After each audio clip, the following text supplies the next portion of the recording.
Bueno, vamos a hablar dos temas hoy día. Uno es la anatomía de la nariz y el otro tema es la anatomía del oído. Bueno, en ambos vamos a ver la parte anatómica, estructural, cómo está conformado, tanto el oído como la nariz. Y luego vamos a hablar la sistematización de cada uno, la sistematización de la guía olfatoria y la sistematización del oído. Bueno, la nariz es una estructura muy importante porque representa pues, la belleza que ofrece al rostro, ¿no? Una nariz fea va a fear el rostro, obviamente, ¿cierto? Una nariz desviada por un traumatismo, ¿qué va a pasar? Bueno, ya no va a ser simétrico. Nuestro rostro es simétrico y armónico. Y eso nos da la belleza, pero si a una nariz se va a un lado, ya se pierde la armonía y la simetría, ¿no? Bueno, entonces la nariz, muy utilizada por los cirujanos plásticos y también por los otorrinolaringólogos en la reparación, tiene su componente óseo, que vamos a ver ahora, como que también tiene su parte cartilaginosa. Entonces vamos a hablar primero de que la nariz pues nos da la belleza, como dijimos, ¿no? Una rinoplastia prácticamente va a poner una nariz más respingada, simétrica, elevada, no una nariz caída, como ven acá. Tenemos un artista famoso que cambió su nariz hasta que se murió pequeñito y ya se exageró la cirugía ahí, pues, ¿no? Ya lo pusieron ahí, una mini nariz, ¿no? Estamos hablando de Michael Jackson. Además de eso se volvió blanco, ¿no? Se cambió de color. Porque era moreno. Entonces, la nariz es su función importante es la que cosa. ¿Cuál es la función de las fosas nasales? Llevar la inspiración. Pertenece pues, a la vía respiratoria, es el inicio de la vía respiratoria. Entonces es susceptible por esa razón de que se pueda presentar enfermedades, ya que todo el aire inspirado ingresa y puede inflamar esta mucosa nasal, que es muy vascularizada y tiene bastante secreción de moco, ¿no? Entonces puede darlo pues como es un resfrío catarral, una rinitis, que ya es un proceso alérgico. Puede haber hemorragias, justamente porque en la pared media o medial de las fosas nasales se van a concluir varios vasos sanguíneos, tanto de la hemorragia anterior, hemorragia posterior y también de la última rama de la maxila interna. Es fenopalatino, ¿no? Entonces, eso concluyen ahí y justamente esa zona es una zona muy vascularizada y susceptible de tener hemorragias, ¿no? Ahí se forma un triángulo de Kieselbach, ¿no? Sí. Si esa zona se lesiona, a veces tenemos la costumbre de meter el dedo, jalar moco, un moco pegado o jalar los venitos. ¿Y qué pasa allí? Podemos transmitir una infección. Por eso se llama el triángulo de la muerte. No es porque no es porque te jalas y te mueres, sino porque justamente es una zona susceptible que puede entrar alguna bacteria y directamente va a llegar por la irrigación al sistema nervioso, porque está conectado ¿con quién? Con la arteria. ¿Con qué arteria? Ya pues, ahorita estoy hablando. Etmoidal anterior, etmoidal posterior y también sus afluentes, las venas, ¿no? En este caso las venas etmoidales también de todo. Bien, entonces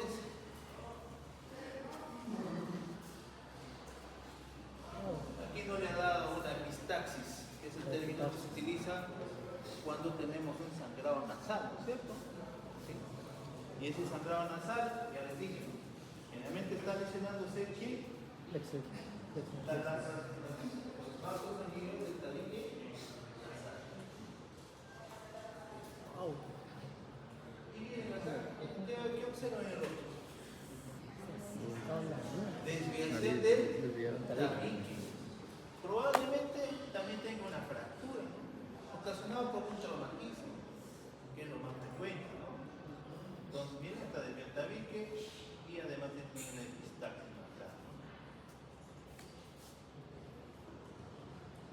Entonces, si hacemos un corte coronal, ¿no? Las fosas nasales, vamos a ver que aquí se ve, ¿no? Así de feo nuestro corte coronal.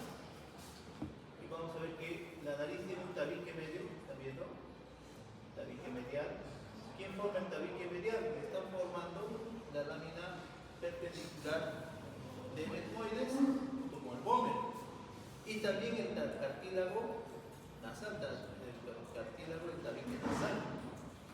A los lados, están viendo, está una especie de cornetes. Tenemos tres cornetes, el inferior, medio, y acá hay uno superior. Y tenemos unos espacios vacíos, ¿no? ¿Cómo se llama? Los meatos. Tenemos tres meatos, meato inferior, medio y superior. Entonces, la nariz está dividida por ese tabique, por eso vamos a decir que tiene dos conductos nasales, dos fosas nasales, ¿no? ¿Sí? Y si vemos de esta manera, vamos a ver que tiene, ¿cuántas paredes? 6 paredes. Una pared superior, que vamos a ver seguir el techo, una pared inferior, una pared anterior, que sería el vestíbulo nasal, la pared posterior, que está en relación con las coanas, y la pared medial, y la pared lateral.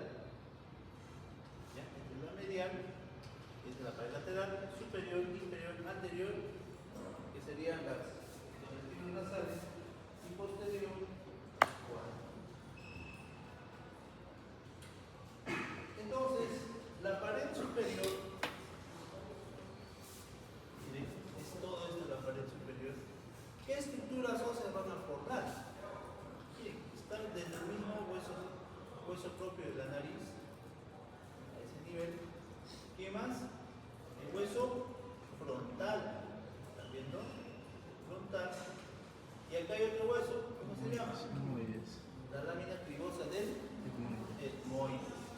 Y hacia atrás va a terminar en lo que es el cuerpo del esfenoide, la cara inferior de los esfenoides. Tanto su cara anterior como su cara inferior. Y esta parte, ¿qué se llama? Seno esfenoidal. Y este es el seno frontal. Entonces, miren, esta es la cara superior de la fosa nasal, ¿no? ¿Sí? Bien. Toda esta zona que están viendo, esta es la pared posterior. La pared posterior representa la coana. Esta es la coana. Acá termina la fosa nasal. Todo este espacio que están viendo acá ya corresponde al naso faríngeo. Muy bien.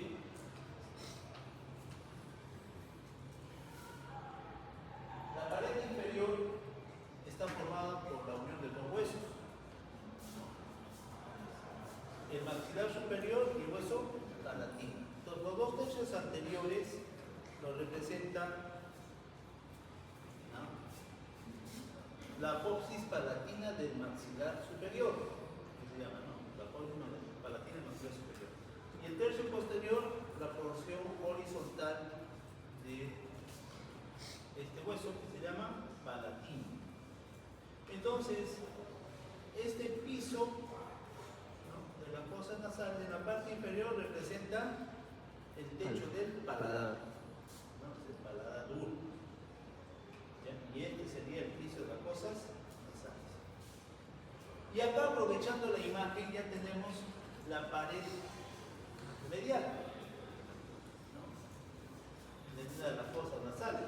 En este caso tenemos dos huesos que hemos dicho, uno que es una lámina perpendicular del etmoides, y el otro es el hueso vómer. Miren, este es el vómer, es un hueso impar.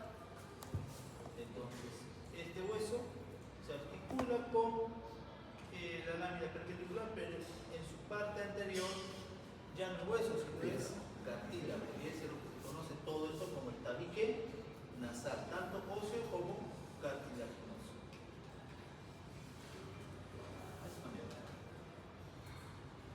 Bien, la pared lateral corresponde a los cornetes, tenemos un cornete inferior, un cornete medio, un cornete superior. Entonces, estos cornetes cumplen una función importante, ¿no? Como ven, se ve más rojo.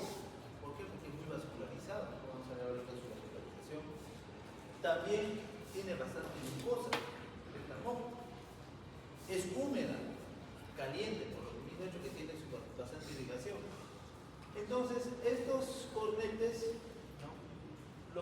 hacer es que cuando nosotros inspiremos el aire, ese aire frío, primero se calienta, ¿no?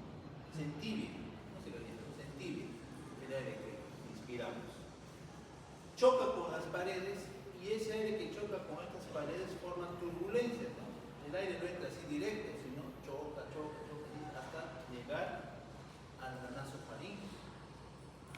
Entonces, esa es la función que va a tener. Y justamente va a tener las correderas, que nosotros lo vamos a llamar los meatos. ¿Ya?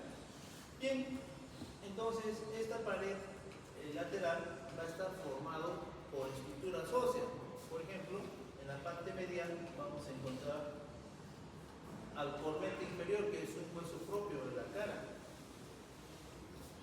Y los dos cornetes superior y medio que corresponden al esmoides, son parte del esmoides.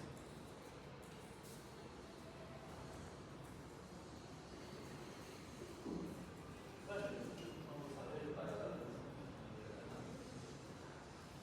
entonces, si vemos la cara posterior, ahorita vamos a ver la cara lateralmente. Si vemos la cara posterior de las fosas nasales, nosotros vamos a encontrar este tabique que veíamos en la parte medial y se va a llamar la guana. El borde posterior es el tabique nasal óseo, va a formar lo que se llama la guana, ¿no? Esta es la guana. Se supone que es el hueso bóveo que está ahí, ¿no? Y acá vemos los cornetes, ¿no? Cornete inferior, cornete superior, una vista de un corte coronal, vista de atrás hacia adelante. Nosotros músculo que corresponde a la faringe. Entonces vamos a ver la pared lateral que está pintado. Y fíjense, lo hemos puesto con numeritos, ¿no? Porque lo vamos a dividir en tres grupos. Los externos, los intermedios y los centrales. Los externos son el 1 y el 2. Entonces, si tú te fijas el 1 y el 2, ¿quiénes forman la pared lateral? 1, el hueso maxilar superior. El maxilar, junto con las apófisis pterigoides, la cara interna de la lámina interna de las apófisis pterigoides. Esa es la cara lateral, por sus extremos. La parte intermedia es 3 y 4. ¿Quiénes son 3 y 4? Este hueso verde, de color verde, es el unguis lacrimal. Ahí está el unguis, también forma parte de la pared lateral. ¿Junto con quién? El 4 es la porción vertical del hueso palatino. Están viendo acá, la porción vertical. Y la parte intermedia corresponde al hueso propio que se llama cornete inferior y a los cornetes superior y medio que corresponde al hueso esmoides. Bien, entonces esa es la pared lateral, cómo está formado las fosas nasales, ¿no? Entonces ya lo dijimos, que si se cubren membranas, vamos a tener así, todo rojito. Bueno, entonces los cornetes tienen correderas, como he dicho, que se llaman los meatos. El meato inferior, medio y superior. El meato inferior tiene una comunicación, tiene un pequeño orificio ahí que va en sentido vertical hacia arriba. Miren, y va a comunicar con quién? Con el saco lacrimal. Y ese conducto se llama el conducto naso-lacrimal. Entonces, el meato inferior tiene una comunicación directa con el saco lacrimal a través de ese conducto naso-lacrimal. Entonces, ustedes de repente alguna vez han llorado y han moqueado, ¿no? ¿Sí? Ese término. Lloran y le sale el moco. ¿Por qué? Porque hay una comunicación justamente entre las lágrimas y las fosas nasales. Luego tenemos el meato medio. El meato medio presenta una hendidura semilunar, que se ve acá, y en esa hendidura semilunar vamos a ver tres comunicaciones. Uno que, como ven la aguja, se está yendo directamente hacia arriba y adelante, y es la comunicación que da para el seno frontal, que están viendo, eso viene del meato medio. El otro se va a ir a las cerdillas etmoidales anteriores, se comunica con las celdas etmoidales anteriores. Y el que va en forma horizontal se va a ir a los senos maxilares. ¿Cuántos senos tenemos? 4. No me estoy refiriendo a los otros senos, me refiero a los senos, a los espacios vacíos, que vamos a ver al final. Son 4 senos. Uno es ese se llama maxilar, este se llama frontal, este esfenoidal, y en los sentidos etmoidales están los senos etmoidales. ¿Ya? Son 4 senos paranasales. Bien, entonces este seno paranasal está comunicando con el meato medio, va hacia arriba, el otro seno se va al seno maxilar y otro a las cerdillas etmoidales, los senos etmoidales anteriores. Bueno, seguimos, el aire sigue circulando para acá y tenemos el meato superior, y en el meato superior vamos a encontrar una comunicación, ven ahí, que va con el seno esfenoidal. Se comunica con el seno esfenoidal y asimismo también se va a comunicar con la cerdilla etmoidal posterior. Algunas literaturas dicen que hay cerdilla etmoidal anterior y media, que sería el meato medio, y el superior sería solamente cerdilla etmoidal posterior.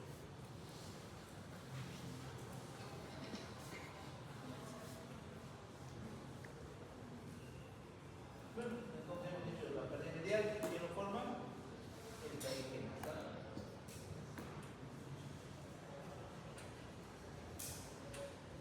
Entonces, ahora vamos a ver el vestíbulo nasal. Y el vestíbulo nasal son los orificios nasales, toda esta parte. Y como vamos a encontrar este vestíbulo nasal, como ven acá, está formado por cartílago. Ya no tiene parte ósea, sino cartílago.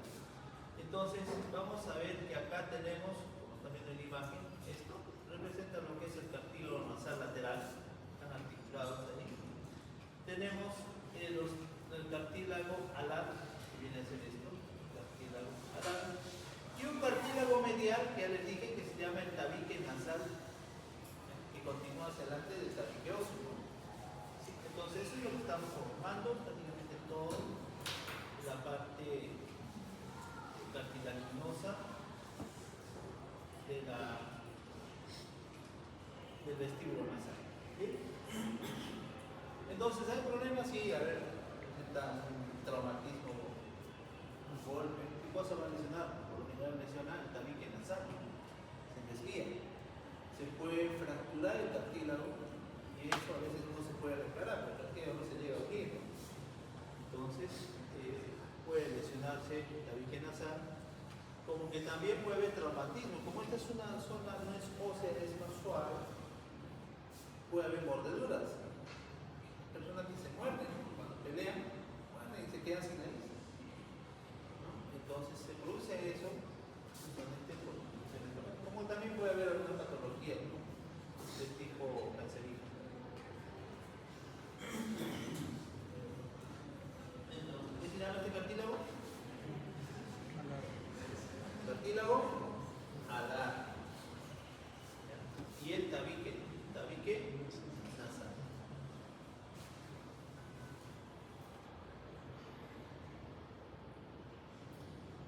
Bueno, las coanas y la lima faríngea.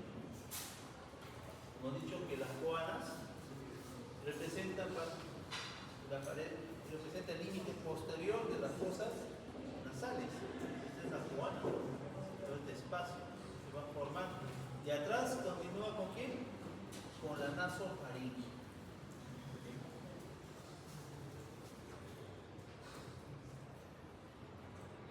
Entonces, si nosotros vemos, acá estarían las coanas, el nombre del tabique, y esto sería la nasofaringe. Y es parte de la faringe, ¿no? Entonces la nasofaringe tiene de forma cuadrilátera, cuboide, tiene cuántas paredes, 6 paredes. Entonces, su pared anterior de la nasofaringe está en relación con las oanas. Su pared posterior, prácticamente con C1, C2, y también acá hay un músculo que es el músculo constrictor superior. La pared superior, como ven acá, está relacionada con las amígdalas faringes. La pared inferior relacionada con qué? Con el paladar blando, el paladar. Y la pared medial, que es lo más importante, que vamos a ver también cuando hablemos de oído, está relacionada con este conducto llamado el conducto de la trompa de Eustaquio. La trompa de Eustaquio, la fosa interno-semiure, el receso tubárico, que sería todo esto, y ahí tenemos una amígdala, la amígdala tubárica. Bien, entonces en la parte del vestíbulo que estamos hablando acá, vamos a tener estas vellosidades llamadas fímbrias, que son pelitos que todos tenemos, que muchos no lo quieren tener, pero lo respiran, pero que es una barrera de protección frente a agentes externos, como por ejemplo polvo, partículas de polvo, que ellos captan y lo atrapan. Pero ¿qué hacemos nosotros? Lo sacamos y ahí tienes infecciones respiratorias, un cambio va a entrar el germen. Es una barrera de protección. El moco que nosotros tenemos también es una barrera de protección porque tiene cilios. Entonces, cada vez que entra un polvo, ¿qué pasa? A veces algo un polvo extraño, estornudamos, ¿no? Y esa forma de estornudar es eliminar lo que está invadiendo ahí, ¿no? Bien, entonces esta zona de acá se llama el vestíbulo nasal, que es la parte inicial de la fosa nasal. Bueno, vasos inertes, y esto es más importante, ¿no? La irrigación generalmente proviene de la maxilar interna, de su rama terminal. ¿Cuál es la rama terminal de la maxilar interna? Esfenopalatina, ¿no? Entonces acá tenemos la rama esfenopalatina que va a ir al tabique, acá está la esfenopalatina, y acá vemos otras ramas, ¿no? ¿Están viendo? Arriba, que se están anastomosando, son las etmoidales anteriores y etmoidales posteriores. ¿Ramas de quién son las etmoidales? Ramas de la tálmica, de la arteria oftálmica. ¿Bien? Y se anastomosan prácticamente ahí, van a formar una red, ¿no? Como dije, acá forma una red, que es la red Pieselbach. Y vamos a ver que esta rama llega acá y se va a anastomosar con la palatina mayor, ¿ya? Con la nasopalatina, palatina mayor. Muy bien. Entonces el tabique nasal está irrigado, como ven aquí, por 3 arterias. La parte posterior prácticamente por la esfenopalatina. Y la parte del techo y la parte anterior de la nariz del tabique nasal irrigado por las etmoidales anteriores y posteriores. Bueno, y si levantamos el tabique, hemos levantado el tabique, es el tabique nasal, lo hemos levantado, ¿no? Encima que vamos a ver que acá tenemos las ramas también de qué, de la esfenopalatina. Vamos a ver que están las nasales superiores, nasales inferiores, ¿ya? Que están inervando, irrigando prácticamente a los cornetes superior e inferior, y el cornete superior por las nasales superiores y nasales inferiores o anterior. Y acá tenemos estas ramitas que vienen de la arteria etmoidal, etmoidal posterior y etmoidal anterior, tanto el tabique como la parte anterior y lateral de la fosa nasal. Y la nasopalatina, o la palatina mayor, que se anastomosa acá, se va a llamar la nasopalatina, esta ramita,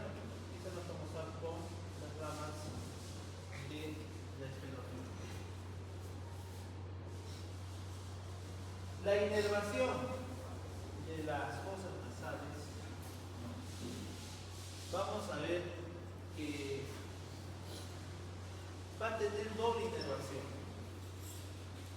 Uno que es netamente secretor,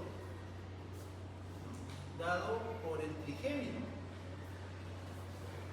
¿Y por qué secretor? Porque secreta moco. Entonces este es un nervio parasimpático prácticamente, inervación parasimpática, que viene del ganglio esfenopalatino, nervio maxilar, o ganglio de Meckel. Entonces ahí viene este nervio.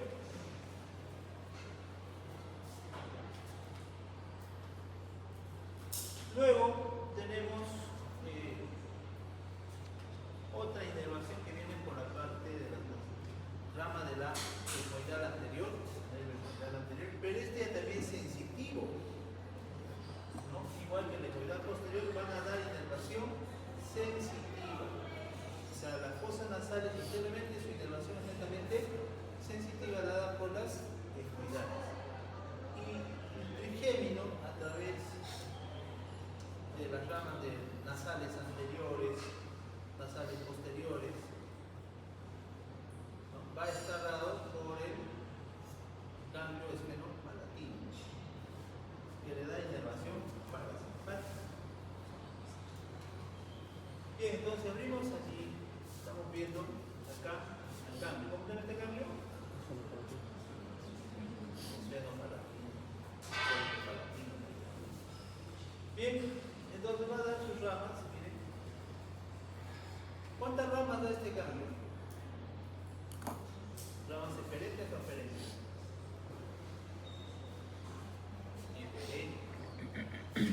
Ramas eferentes. Va a dar 5 ramas.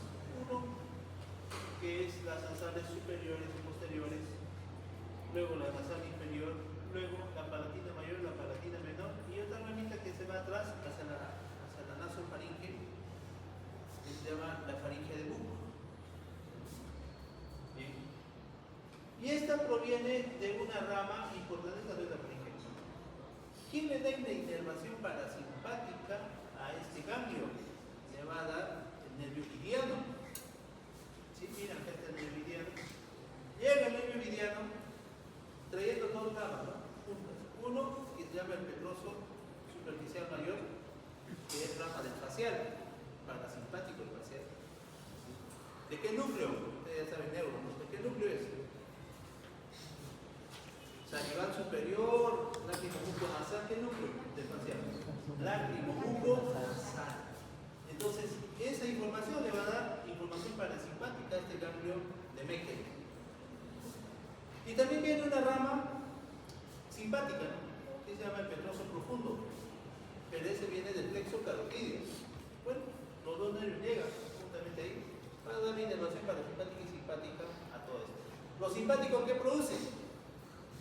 Lo contrario del parasimpático es netamente secretor de moco, secretor de lágrima, porque tenéis que dar la lágrima, ¿no? Por ese nervio. Pero el simpático es su contrario, es adverso. Ese va a inhibir la secreción. Entre los dos hay un sinergismo.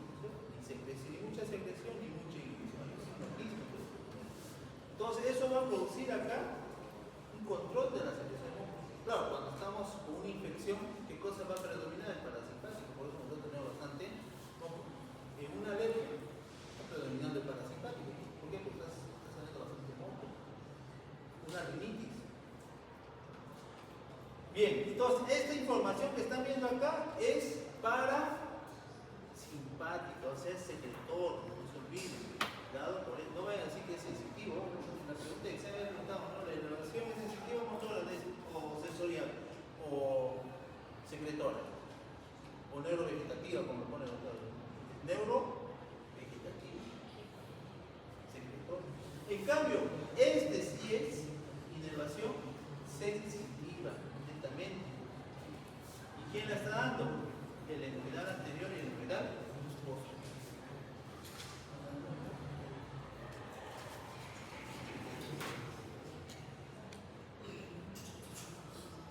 Ahorita lo vemos.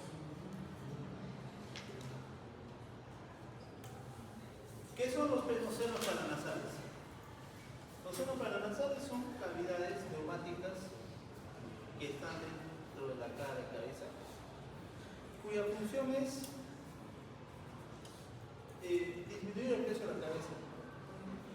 Y otro, dar resonancia a algunas palabras, la R y la M, por ejemplo, ¿no? En una resonancia la R y la M. N. Bueno, son cavidades vacías, como ven. Tenemos 4 senos paranasales, uno de ellos es el seno maxilar, que está viendo acá. Muy importante porque cuando hay una periodontitis, una infección del diente, puede contaminarse de un absceso y es peligroso, esto puede llevar a muerte, ¿no? Un absceso el seno maxilar. ¿Por qué? Porque hay una comunicación directa con los dientes del alveolo superior, en este caso los premolares molares, de todos los premolares. Luego tenemos el seno frontal. ¿Y el seno frontal con quién comunica? Con el meato medio. Bueno, también importante este seno porque como cavidad vacía puede infectarse. ¿Y esa infección cómo se llama? Sinusitis. Puede haber una sinusitis, infecta esto. Y a veces es difícil tratar, no tiene que meter una sonda de los otorrino, aspirar ese moco purulento que está dentro de acá, llena de pus. Una persona va a tener dolor en la frente, más aún cuando se agacha, Diosito, le duele la frente. Entonces, ¿qué tiene que hacer el otorrino? Dar antibióticos. Bien, y otro seno es el seno etmoidal, que lo vemos acá, los senos etmoidales, las 10 etmoidales anteriores y posteriores, y también tenemos y el seno esfenoidal, ¿no? ¿Qué es este? Seno esfenoidal. Este es el seno frontal esfenoidal. Entonces ya vamos a ir avanzando esto. Ustedes dan el tiempo. Hemos hablado de todo lo que es el vidas. A lo que hemos venido. Vía olfatoria. ¿Ya? Bien. Entonces no se olviden. La inervación sensitiva de la fosa nasal está dada por las etmoidales anteriores. ¿Secretora? En cambio,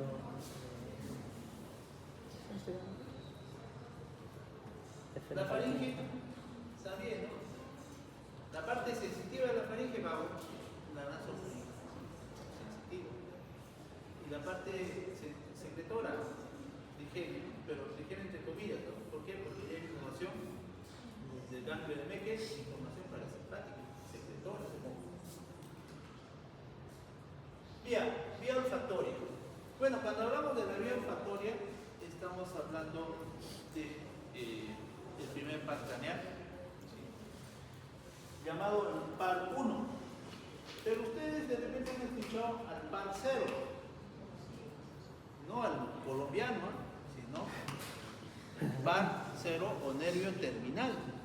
¿Sí han escuchado una vez? sí, Que en muy pocos libros a veces lo hablan, ¿no? No hay mucha literatura al respecto, solo artículos nomás. ¿Y qué es el par 0? Es el nervio terminal, ¿no?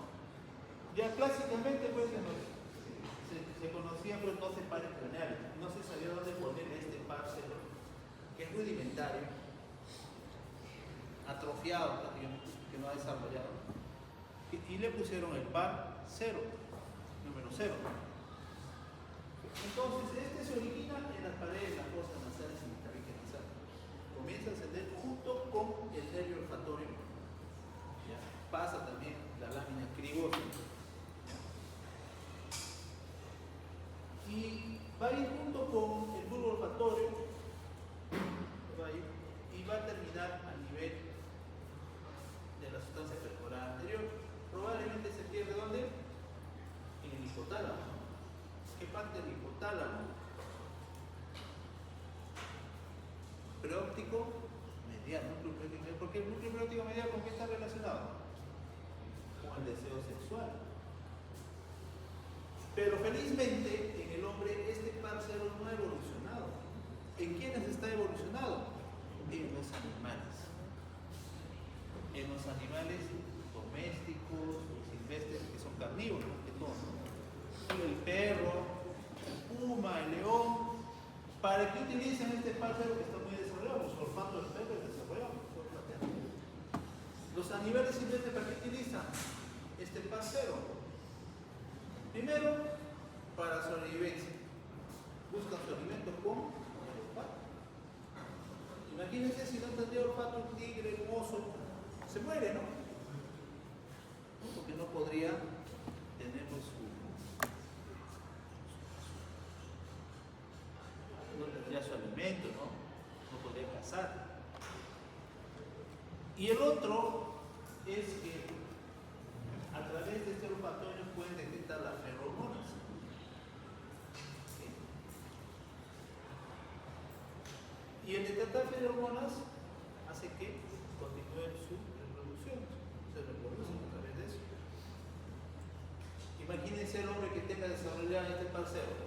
Ya se puede imaginar qué pasa, ¿no? Pero felizmente no lo tenemos desarrollado, lo tenemos desarrollado. Bien, entonces, estas células que se encuentran a nivel de las cosas llamadas células pomerolazales continúan, ascienden y llegan junto con el nervio olfatorio hasta el bulbo, y del bulbo con una estría delgada, finita, llega hasta la comisura blanca anterior. Y ahí se pierde. O sustancia perforada anterior, no, sustancia blanca, sustancia perforada anterior.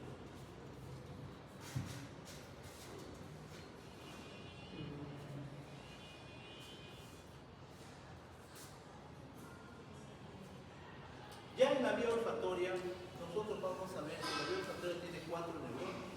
4 o 3. A ver, ¿qué me dice? 3 neuronas. La primera neurona es las células de Schultz, células olfatorias. La segunda neurona viene a ser el bulbo.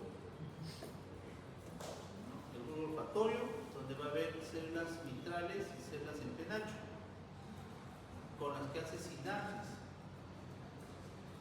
Y la tercera neurona va a estar a nivel del área olfatoria. Área 34, primaria y secundaria 28. Que está relacionado con las emociones.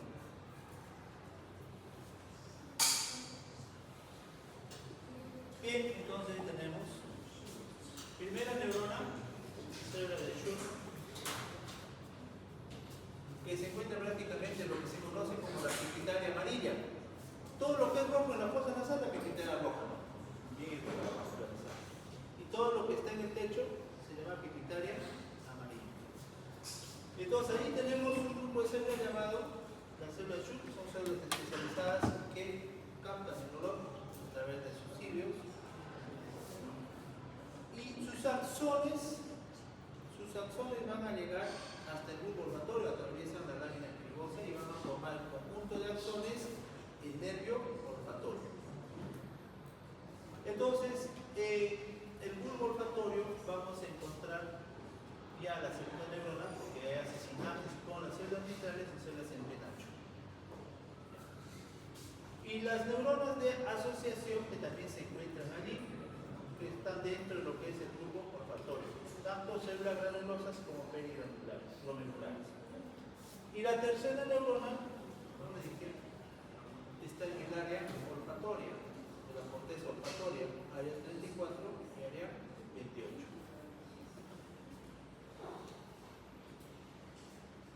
Bien, entonces, ahí tenemos las células del Schultz que llevan información al bulbo olfatorio y luego se transmite a través del estilo olfatorio. Entonces, miren, ahí tenemos la célula de Schultz. Esta célula de Schultz, como todas las células de Schultz, tiene sus células basales que están rodeándolas. Van a tener sus dendritas que prácticamente captan los olores, sus terminaciones. Y por traducción, la información de olor nos va a transmitir como un impulso nervioso a través de los nervios o sus axones. Y ese conjunto de axones dijimos que forma, ¿qué? Forma el nervio olfatorio. Llega al bulbo y en el bulbo vamos a ver que tiene 5 capas, vamos a ver enseguida, donde hace sinapsis tanto con las células vitrales como con las células de penacho. Y luego la información va a ir tanto por vía aferente como por vía eferente, que vamos a ver enseguida. Igual tiene su vía aferente, vía eferente. Una información directamente ¿a dónde? Al área 34, generalmente a las células vitrales. Y de las células en penacho, primero llega acá. ¿A quién? A un núcleo que está acá en el área fronto-orbitaria, llamada el núcleo olfatorio anterior, NOA.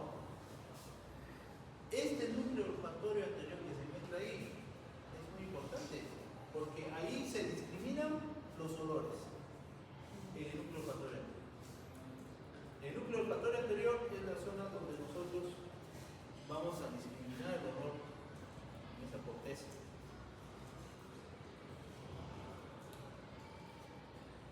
Hay personas que tienen alterado su núcleo olfatorio anterior, por ejemplo, los esquizofrénicos,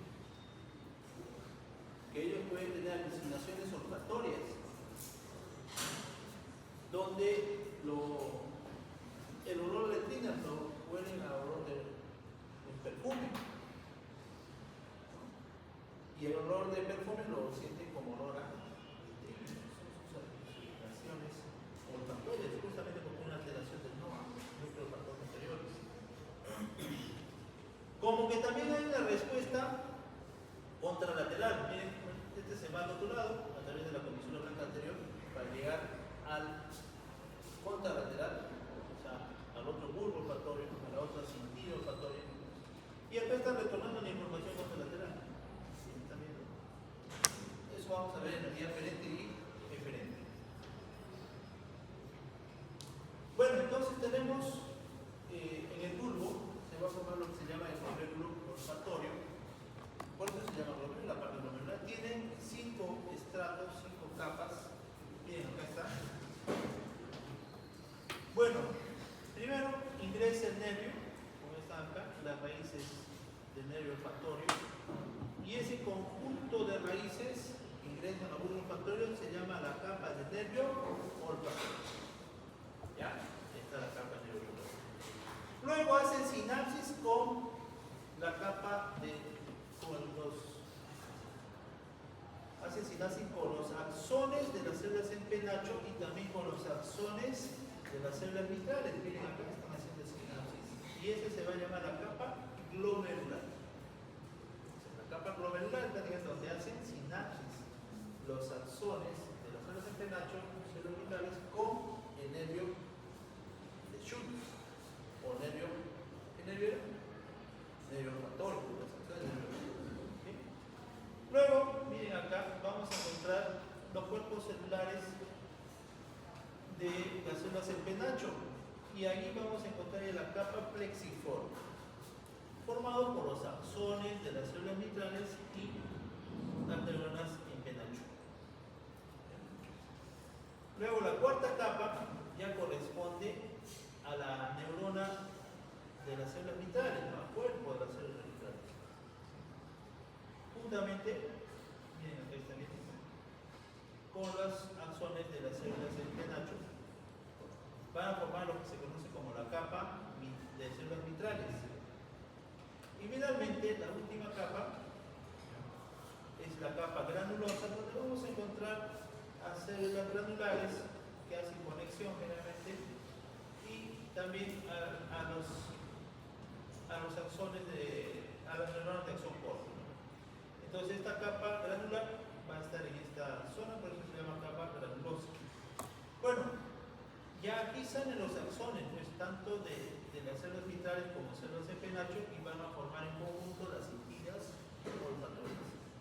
¿Ya? Entonces primero primero ingresa en él y luego salen como cilias olfatorias, que son los axones de las células vitrales y en penacho. Entonces habíamos dicho que las células receptoras, que sería esta, va a tener tanto una célula de sostén que lo sostiene, lo llama célula de sostén. Esta es la célula de Schur. Y también va a células basales. Allí. Y entre ellos va a estar esta célula de Schur que tiene su axón olfatorio y sus células, su capa receptora, donde tiene cilios, donde recibe los olores. Como dijimos por transducción, se va a convertir en un impulso olfatorio. Bueno, entonces estas células receptoras, como ven acá, pasan a lo que es el bulbo olfatorio. Hemos dicho que hacen sinapsis a nivel de lo que es la capa glomerular. Y como ven en este esquema, va a tener varios destinos, ¿no? ¿Sí? Va a tener tres estrías de destino cuando sale a través del sentido olfatorio. Uno que es la estría intermedia, otro es la estría medial y otra es la estría lateral. ¿Ya? Entonces la estría intermedia, generalmente, o la estría medial, perdón, generalmente va a pasar por la comisura blanca anterior y se va a ir al lado opuesto. Van a ir fibras de los axones tanto al contralateral y del contralateral llegan justamente por la comisura blanca anterior. La comisura blanca también corresponde dentro del grupo de las... ¿qué? ¿Cuántas comisuras tenemos en el sistema nervioso? Una es la comisura blanca anterior. También hay comisura blanca posterior. Luego tenemos más grande, el cuerpo cavernoso, el endocio gris. ¿Qué más? El trígono, la adherencia intertalámica, llevan fibras comisurares. Y una de ellas es esta, ¿no? La comisura blanca anterior que está llevando estas fibras olfatorias, ¿no?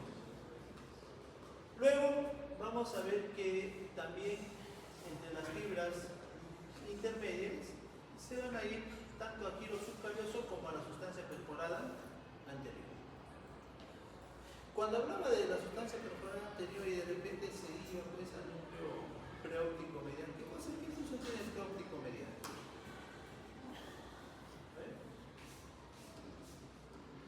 Ya se olvidaron. Líbido. ¿Qué es líbido? Control del líbido, del deseo sexual. Ese es. Entonces los animalitos lógicamente se pierden pues, a nivel de la sustancia perforada anterior y se va al hipotálamo, donde va a desarrollar bastante en la zona de su área líbida, ¿no? O sea, de su área preóptica medial de los animalitos. El hombre no. El hombre es atrofia, evidentemente, si no, ¿qué pasaría? Todo lo veríamos sexo. Bueno, aunque eso está desarrollando algunos hombres. Bueno. Y luego tenemos acá la otra estría, esta es la estría intermedia, esta es la estría medial. Y tenemos la estría lateral, como dice acá, ¿no? Estría olfatoria lateral. ¿Y a dónde se va a ir la estría olfatoria? Lateral a la corteza olfatoria primaria, la de 34 y 28. Y ahí tenemos.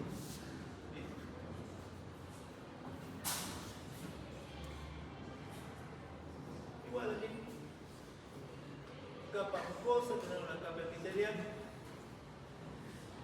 esta es la capa de célula Schur, y acá está la capa de fibras nerviosas, la primera capa, la capa glomerular, donde hace sinapsis, luego tenemos la placa plexiforme, donde están las células en penacho, la capa de células vitrales y la capa de células granulosas. Bien, entonces las capas de células granulosas lo que hacen es solamente comunicantes. Bien, entonces estos axones tanto van a tener función centrípeta como función centrífuga, o sea que regresan las centrífugas centrífugas y los centrípetas salen. Y uno de ellos, como ven acá, de las celdas mitrales, prácticamente va a ir hasta, realmente se dirige hasta dónde? Hasta el área del bien, igual ahí, ya porque tengan las imágenes. Entonces tenemos aferencias y eferencias. Aferencias, ¿qué quiere decir? Que llegan al bulbo, ¿no? Y eferencias que salen del bulbo olfatorio.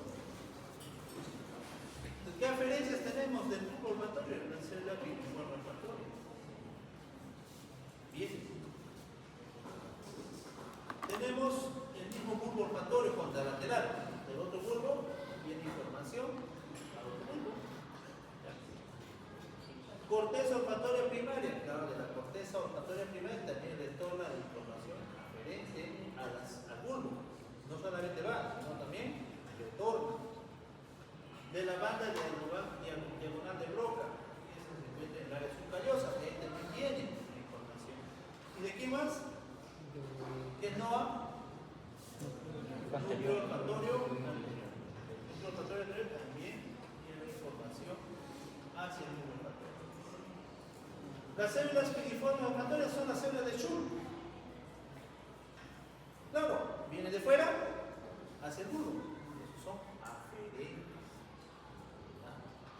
No se olviden, las células olfatorias de Schur son aferentes, que vienen de fuera hacia el bulbo. En cambio, las eferencias del bulbo olfatorio, que salen del bulbo, miren, bulbo olfatorio contralateral, claro, se varía al bulbo contralateral, al giro subcalloso, a la sustancia perforada anterior, también se pierde ahí, a la corteza olfatoria primaria y a la corteza intermitente anterior. Allí termina. Estas son sus eferencias del bulbo olfatorio.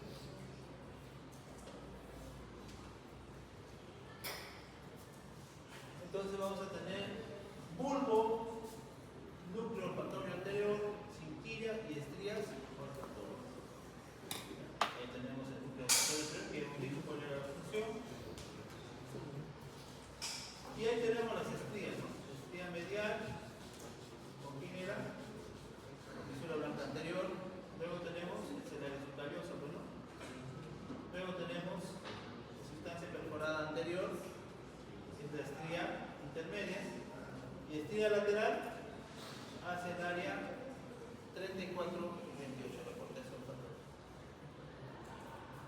Entonces, el olfato prácticamente está relacionado con ¿qué? Con las emociones. Porque en el área 34 tenemos una estructura llamada la amígdala. Y la amígdala controla nuestros impulsos, nuestras emociones. Pero relacionado con el olfato, también vamos a decir que el sistema límbico va a estar relacionado con la memoria. Memoria, olfato y emociones. Bien.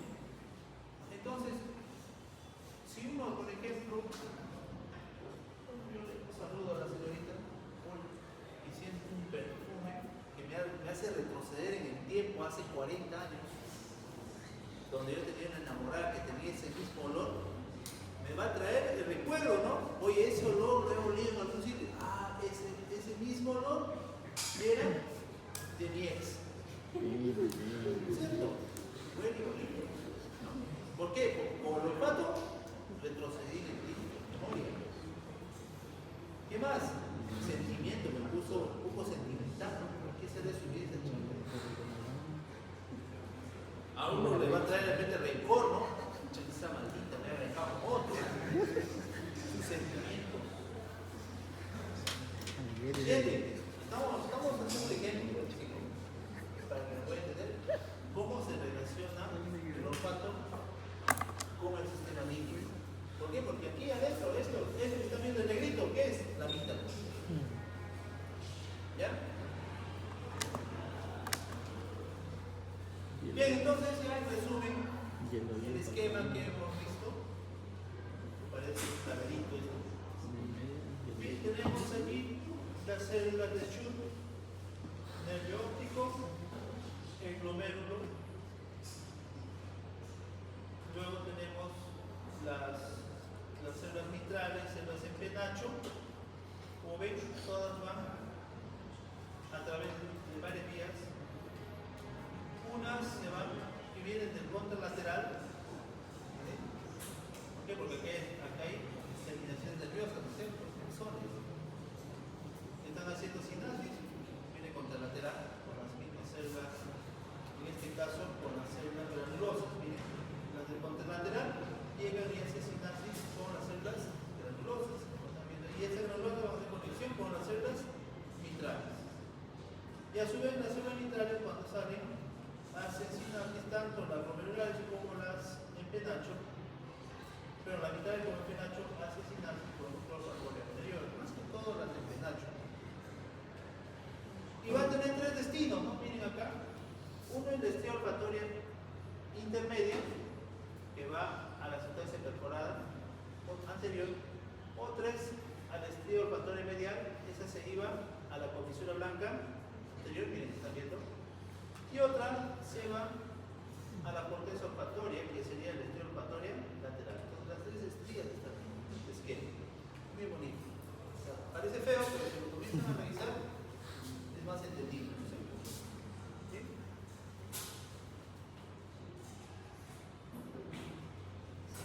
Bueno, entonces, en el área 34 y 28, vamos a tener el lóbulo prepiriforme en la parte anterior y el complexo nuclear amigdalino. El área prepiriforme es la parte que está envolviendo prácticamente este complejo amigdalino. Entonces, en el área prepiriforme tenemos la circunvolución olfatoria lateral y la circunvolución subcañosa, que hemos dicho, que está por debajo en la parte inferior del cuerpo cañoso, del pico, para terminar. Y el complejo nuclear amigdalino está dentro del uncus nucleocróptico-mediales, que está relacionado generalmente con las emociones del sistema límbico. Y el área 28, que es secundaria, los factores secundarios, que está en la zona del área entorrinal. Hay un surco entorrinal hacia afuera, el área entorrinal. Bueno, exploración clínica de los trastornos de la vía olfatoria. Bueno, hay lo que se conoce como anosmia, donde no percibimos nada, ¿no? Las personas que tienen anosmia no sienten nada, no perciben. Como que también tenemos la hiposmia, donde hay una disminución leve de lo que es la sensación sexual. ¿Se acuerdan cuando había el tiempo del COVID? ¿Qué decía la persona? No siento los sabores, no siento el olfato. Pero eso era de manera temporal, no era permanente. Pero lo que decía era que no sentían, no tenían hiposmia, no tenían anosmia, tenían hiposmia, no lograban percibir. También tenemos las alucinaciones olfatorias, generalmente dadas en personas que tienen patología mental, en este caso las esquizofrénicas. Muy bien, ahí termina el olfato. ¿Alguna pregunta? ¿Ah?